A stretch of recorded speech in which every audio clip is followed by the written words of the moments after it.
Buenas, mi nombre es David Venegas y voy a presentar el examen final de Laboratorio de Estructura de Datos.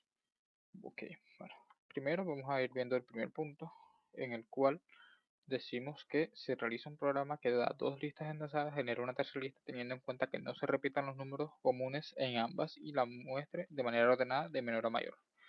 Yo lo interpreté como que es una especie de suma en la que de menor a mayor se van mostrando los diferentes números que están en las filas sin que se repitan, ya sean los comunes en ambas o en un general que no se repitan. En mi caso, yo lo que hice fue primero pregunté cuántos números iba a tener la lista. Luego pregunté la lista 1, luego pregunté por la lista 2 y a ambos se los, digamos, inserté de forma random en este caso. Luego, cuando ya ambos tenían sus insertados, vemos que cojo y creo una nueva lista y la llamo una función que la tengo en mi función de listas, que es suma de ordenada de listas. En este caso, recibo una lista para poder compararla con la que estoy actualmente y hago un if. Si ninguna de las dos está vacía, entonces tengo dos for. ¿Esto para qué? Para que, dependiendo de la cantidad que cada una tenga, porque si yo, por ejemplo, corro y digo, tengo 5 y tengo 8, no va a importar. Simplemente los va a insertar. Entonces, tengo los dos for que van a depender de la cantidad, de qué tamaño tenga cada lista y dentro de ese for se va a comparar cada número que si en la lista que voy a devolver con el resultado está ya en la posición y de la lista, simplemente si no está la inserto. Si está, pues simplemente no la agrego. Lo mismo para la segunda lista, lo retorno y este sería el resultado, que es el que está aquí. El siguiente, como podemos ver, es las listas se pueden emplear para almacenar los coeficientes diferentes de cero del polinomio junto al exponente. Así, por ejemplo, el polinomio, yo lo que hice y como lo entendí fue que pido una cantidad de términos para armar la ecuación. Luego, en un for para esa cantidad de términos voy a pedir el coeficiente y el exponente de cada uno y lo inserto en la lista. Una vez con esto, yo lo que usé fue un string builder, que es mucho más fácil para manejar las concatenaciones como voy a hacer ahora, que va a empezar con el inicio de la función, que en este caso es p de x igual a lo que vamos a empezar, que ahora es para la cantidad de polinomios, de monomios, en este caso de términos que tenemos, se va a hacer un for. Luego, hacemos un vector que va a ser cada cantidad de polinomios, pero este vector va a ser de dos posiciones. En este caso, va a ser, digamos, cada una de los términos para poder manejarlo de mejor forma. Entonces, preguntamos por el signo para el siguiente, entonces, poder el signo agregárselo. En este caso preguntamos si el coeficiente es mayor o menor a 0 y decimos menos o más, dependiendo de cuál de los dos sea.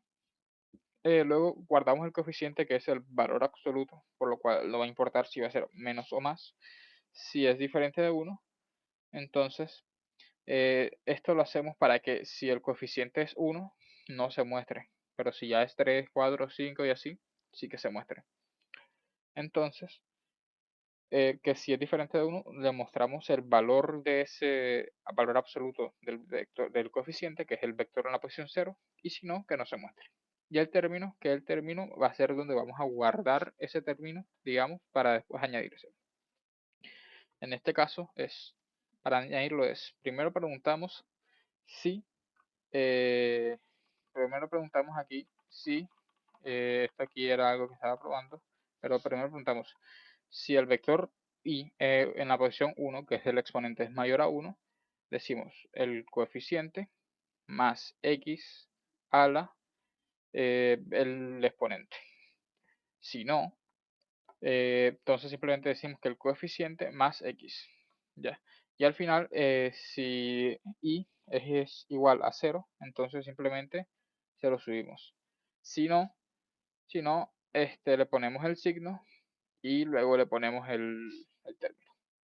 Luego al final mostramos la ecuación en sí del polinomio, que nos va a quedar de la siguiente manera, que va a ser, ¿cuántos términos? Vamos a poner 3.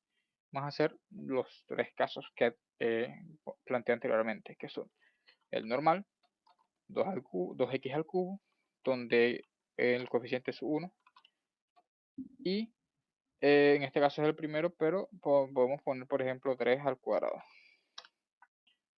Y como ven, bueno, tenemos 2x a la 3, tenemos x al cubo, porque como este es 1 no se muestra, y 3x al cubo. También, por ejemplo, podemos poner que son dos términos y tenemos un 2 al cubo y un menos 1 al cuadrado. Entonces tenemos 2x al cubo menos x al cuadrado.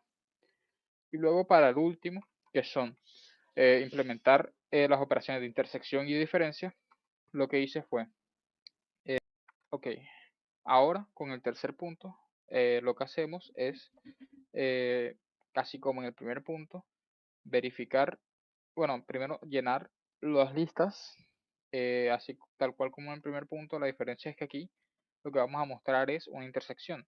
En este caso, lo que mandamos es a una intersección, que es un método que tengo implementado en la clase de listas, el cual, como podemos revisar, primero nos crea una lista, que esta lista la vamos después a comparar mientras recorremos el actual, la lista actual, con un método que es creamos un nodo que sea igual a ptr, y mientras que p sea diferente de nulo vamos a ir recorriendo.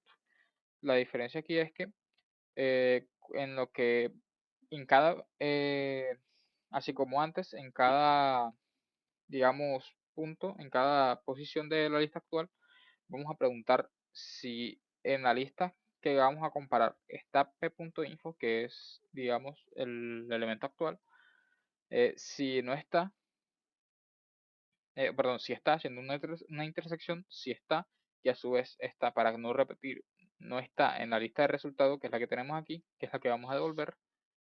Si no está en esa lista y si a su vez el, el elemento actual está en la lista, digamos, B, vamos a insertarlo. Y a lo que termine este for, ya de comparar, p.siguiente. Incluso aquí podemos agregar un break, ahora que lo vengo a ver, para que cuando ya haga esto, simplemente se salga y se ahorra algunos pasos para ir directamente al siguiente. Luego también tenemos la diferencia, que es algo parecido, solo que en este caso vamos a preguntar, en vez de si está en la lista, vamos a preguntar si no está en la lista. Si no está en la lista, se agrega sin más, pero si está en la lista, pasa totalmente.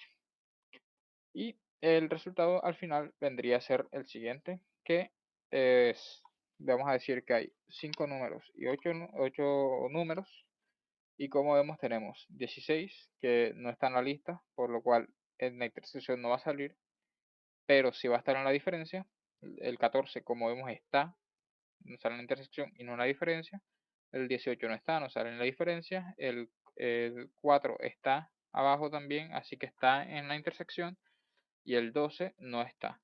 Y como los otros, como puede ser el 13, el 0 y el 8, como es a menos b y no b menos a, no agregamos el 0.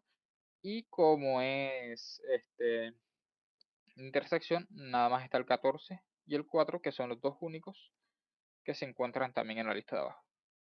Y eso sería todo. Muchas gracias.